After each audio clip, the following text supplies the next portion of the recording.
This is Hot Mic with Dom Izzo, presented by Northwestern Mutual.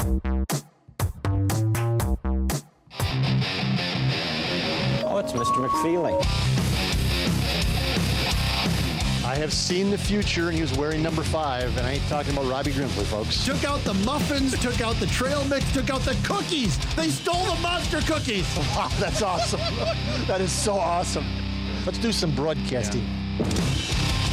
Mike's appearance on Hot Mic is brought to you by Sunset Lanes of Moorhead. And it's that time again with our guy Mike McFeely. Joins us each and every Tuesday at 9:35. I was just scoping out your video you posted on Inforum.com of the loons that you ran into this weekend. Yes. Yeah, I took a little siesta Friday, Saturday, and Sunday, which is why I was not at Bison football local media days, or media day, I guess. Just hanging out with the loons. What a wonderful existence. Right? God. They got it made, right? I'm going to be 60 here in a couple weeks. It's, That's a big number, man. That's awesome. Thanks. I'm starting to see. No, it's an important number. I'm starting to see the horizon line and just go, boy, there's a lot of loons in my future. None of this stuff. With all due respect. No, that's fantastic. I got you. A lot of loons in my future. You mean you don't want to hit Bison offensive line chatter here right away? Oh, my God. It's unbelievable. I wrote about it yesterday. I know you did. And I was asking questions. We heard your questions asked of the head football coach. What do you make of what he said about Well, first Bison of all, line? as I wisecracked during the stand-up impromptu presser yesterday, we love asking questions about the offensive line. We're just obsessive. We're just obsessive about it in this town. He definitely got testy about it 2 years ago when he was first here. Well, he also had Mason Miller and Grace Zabel as his tackles. Like he was like baffled that we're asked, like, what are you talking about? I mean, which is fair. Yep, and I've told him that was totally fair. But since then, last year I think was last year he actually said at the start of the year. This year you can ask me about the offensive line a lot because we did, and I don't know that it was a tough thing to write about today or yesterday because they started the same 5 guys all year, right? But correct. Yet the coaches never seemed happy with what they had on the field completely, and whether that was inexperience in some cases or, communication is such a big thing on the offensive line, whether it was they just were tinkering. They just kept tinkering. Leadership or communication, or there was just something that was off. And they were always like, every week it was like the post-game presser would be, we just got to, we have to be able to run the ball more consistently. We just got to find the 5 we got to find the 5 to go with. It's like, okay. Yep. Well, you found 5, and you'd never change anything out until I think the playoff game. I think the starting lineup then changed for the playoff game. Yeah. Yes. And so I thought it was just an odd year. Totally. Last year, and then this year, so far, I think there's a little more of the same there. They're not settled. They're getting closer for sure, which is what I wrote about. That yesterday, Paul Sek finally said, I think we know the 5 are going to roll out there for the first game of the year to start. But then he also said, well, there's still, and then he has to grab this position by the throat and hold on tight because, and they want competition. Yes. Coaches, you never want to hand anything to anybody. No.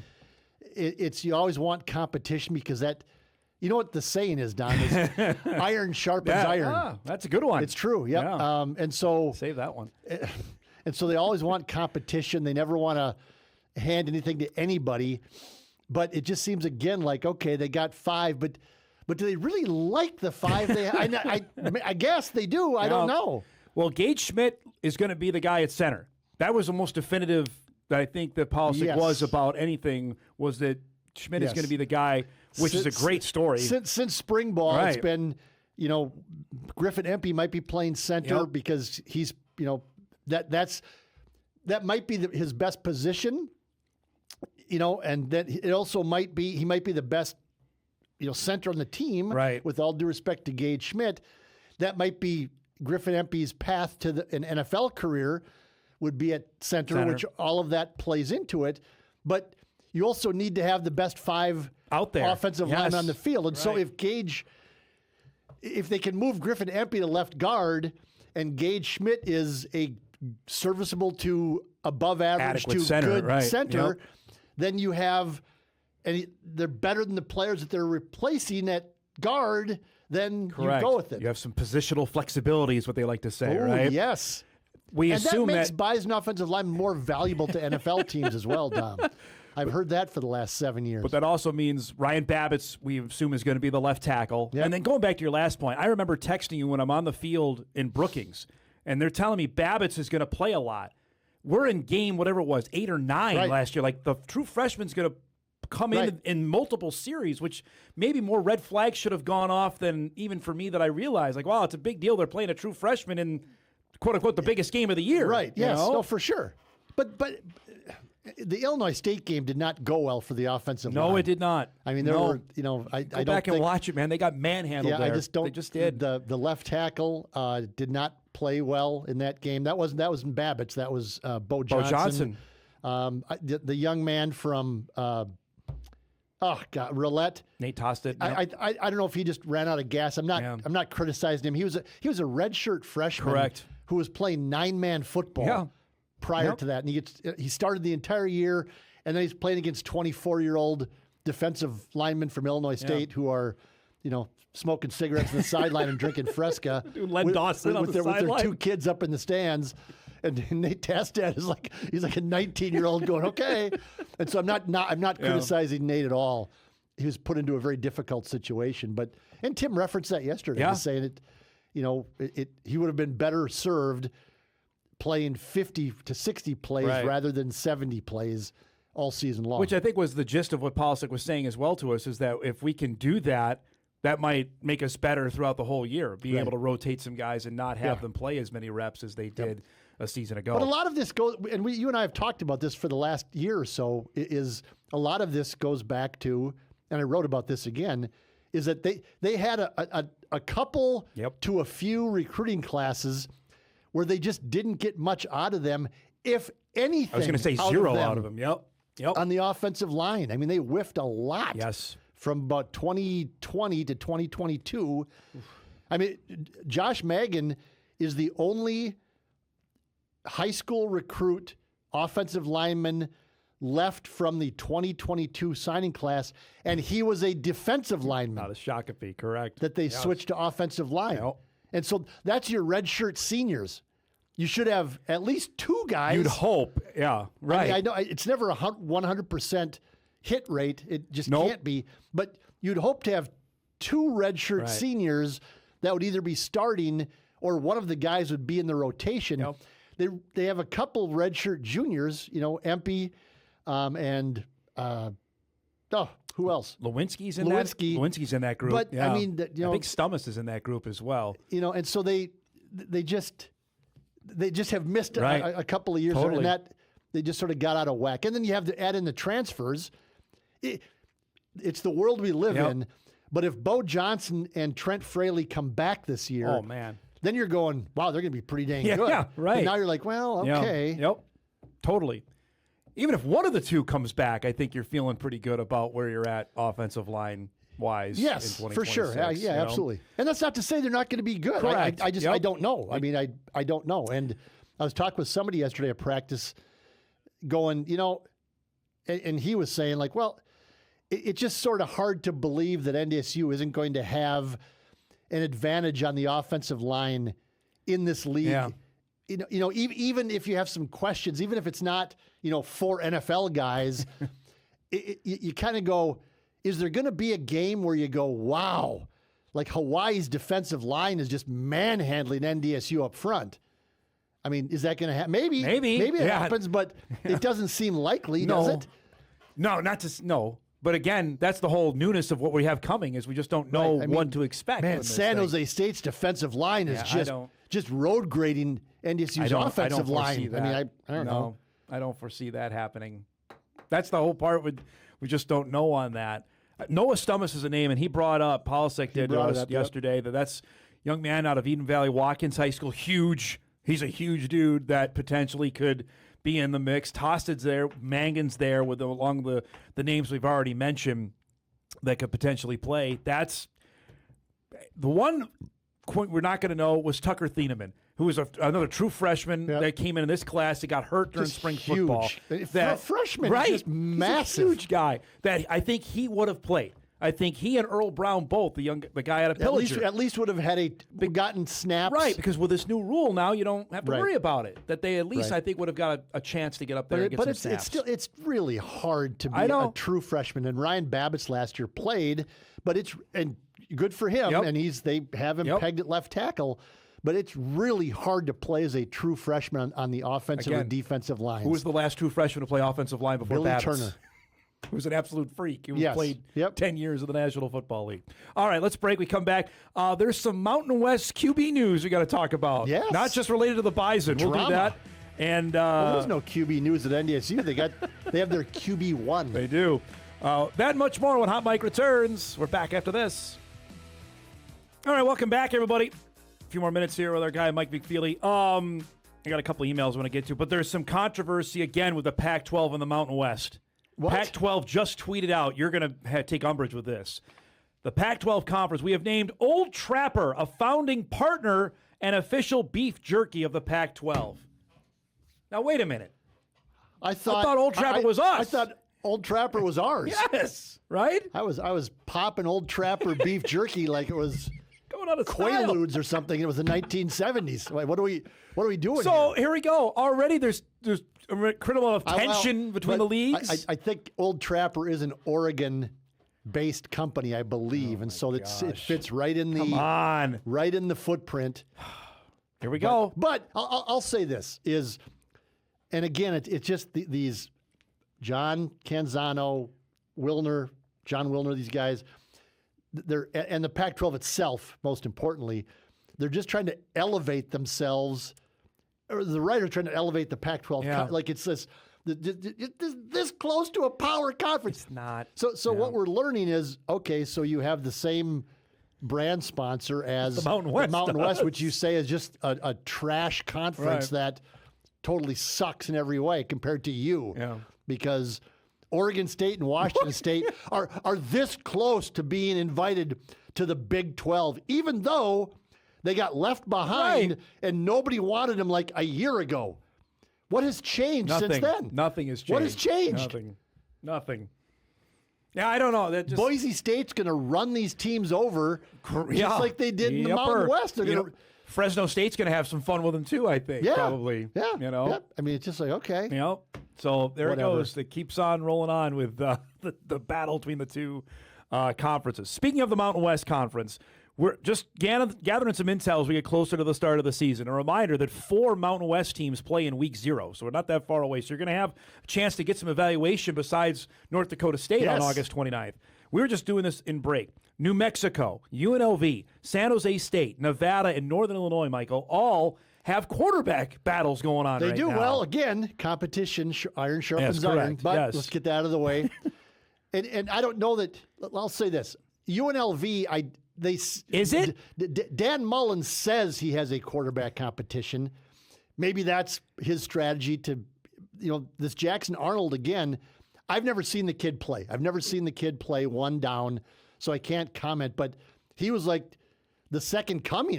He's a 5-star recruit, right? I mean, goodness gracious. I mean, some of these national media types have Jackson Arnold as like the 25th best quarterback in the country. It's like, well, what? Yeah. The kid hasn't played, been successful anywhere. He's been at 2 stops and hasn't worked. So if he's not the guy in Vegas, then, well, okay.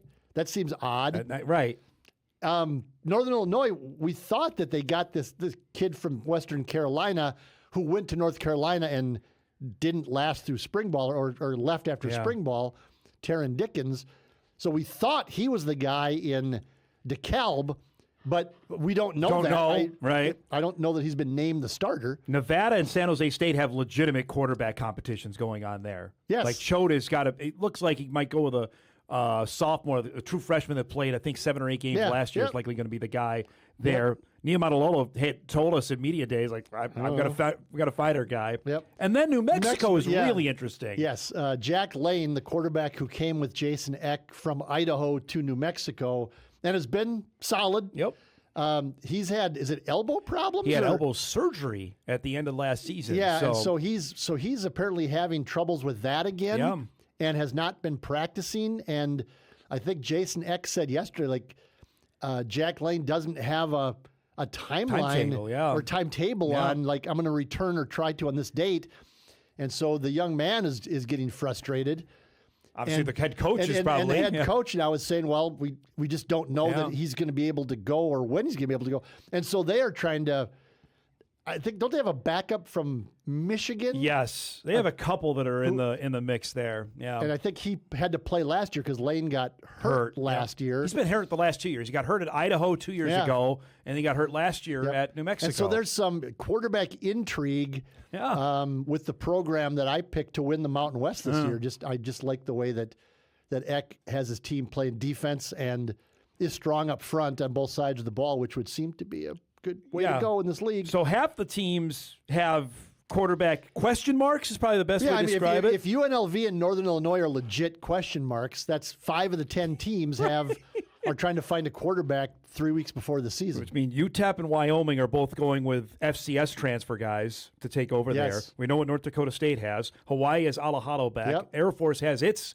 starting quarterback back, and Liam Zarzga's back again. So that's it's quite the dividing line there between the two. And again, I've said there. this before, and I'll go back. But again, there's 5 FCS quarterbacks, but yet I'm told on a regular basis by people in the group of 6 that FCS schools are terrible and can't play. So whatever, whatever. New Mexico opens with Central Michigan. They play in week 1. Central Michigan's supposed to be pretty good. Not bad right? in the MAC. Yep. Yeah. Nevada has Western Kentucky. That's a Western really good Kentucky game. Is good in Conference USA. Yep, they are. That's a good That's game 2 good there. games to kick off on. Is that week 0? That's week 1. Oh, the week 0 okay. game we're all focusing on, besides North Dakota State, is after the Bison game, is Memphis plays UNLV. Yes. Memphis might be the best team in the American. Them and Navy are pretty darn good. I've seen mixture of those two teams being picked to win the league. We'll find out how good UNLV is. Yeah, I mean they're talented. There's no doubt about it. But and then they play Hawaii the week after that. Yeah. Does the running Rebels. UNLV could be 2-0 and go wow, or 0-2 and go well. Okay, it's wide open. Correct, and that changes everything if that's the case. If that happens, good, yes. And first of all, every national prognosticator who has UNLV as the group of 6 representative because Dan Mullen is the coach, right? And that's totally blown out of the water if they start out 0-2. Correctamundo. I have 2 minutes left here. I got an email I want to read to get your thoughts on this. Dom, I was thinking about your Bison ticket sales discussion from last week. It occurred to me that maybe the issue is not some specific boredom or dissatisfaction with Bison football specifically, but simply that there are so many other activities in the post-COVID era, there just aren't as many people interested. The number of bars, restaurants, and other entertainment options that went out of business is huge as people's habits shifted and inflation increased. Maybe the current state of selling out 1 or possibly 2 home games a year is as good as it gets now. Might be. Yeah. I don't know that there's. I sense actually excitement this year about NDSU football more than I have certainly in the past. Over the last couple of years. And let me say this: I'm become obsessive about this. They're getting down to about 1,000 tickets remaining for Jacksonville State. I think that'll be awfully close. Yeah, if not, it'll be pretty darn close. And Nevada, don't overlook the Nevada game. Okay. The tickets there are going which is a pretty night well. game as well. I mean, it's the same thing. It's the corners. Yeah. So we've had suggestions and people on X and Twitter have said maybe they need to somehow lower the prices. Yep.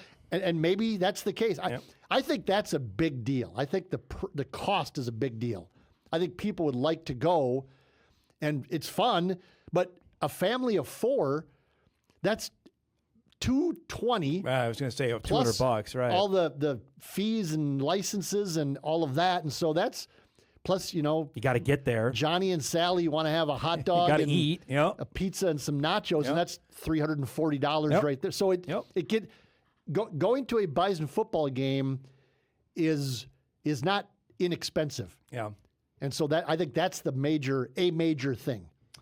Great stuff as always. I also, by the way, I'll say this again. Sorry. No, you're right. I also believe that North Dakota State, I don't know who it falls on, so I'm not criticizing an individual, but I don't know that they try to sell the tickets. Yeah. I know that Polisek last week it looked like he had the players come out, and that's fine. It's really not his job. Nope. It's not his job Nope. to sell tickets. Nope. In the end, it kind of is, but he shouldn't have to be out there. He's only responsible for winning. That's it. Right. You know? At some point, somebody in the department they should be knocking on doors, like literally going door to door and going, would you like to buy 2 tickets? Especially- or going to the business partners around I was going to say that, yep. Like the Vikings used to do. Yep. Used to have General Mills buy 10,000 tickets so they could announce a sellout, and it could be televised locally in the Twin Cities. Yep. Go to your business partners and have them buy the tickets and hand them out to people who don't normally go to the games. So you're cultivating a new generation of fans that go, wow, this is really cool. Or I would also, we got to go, knock door to door on the people that used to be season ticket holders and aren't anymore and say, why are you not and would you come back? Right? Yeah. Like that's a strategy. There is is a vast swath of South Fargo where there's money. Yeah. And I get it. People are busy, but it's 250,000 people live in these 2 counties now. Yep. What are you doing? Right? What else are you doing on a just going to the Saturday? Bison game on Saturday? Exactly. Thanks for coming by, bud. Good to see you as always. Mike McFeely joins us each and every Tuesday. His appearances, of course, brought to us by Sunset Lanes out of Moorhead. League season starts in just a couple weeks, right? Getting ready for that? There you go. So we're getting ready for that. My rotator cuff loosened up here. We'll come back. We'll start our second hour, big high school hour coming up in hour 2. We'll head out to Valley City. Brand new look at their new turf football field that will debut in 10 days' time. That's coming up. We come back after this. Highliners.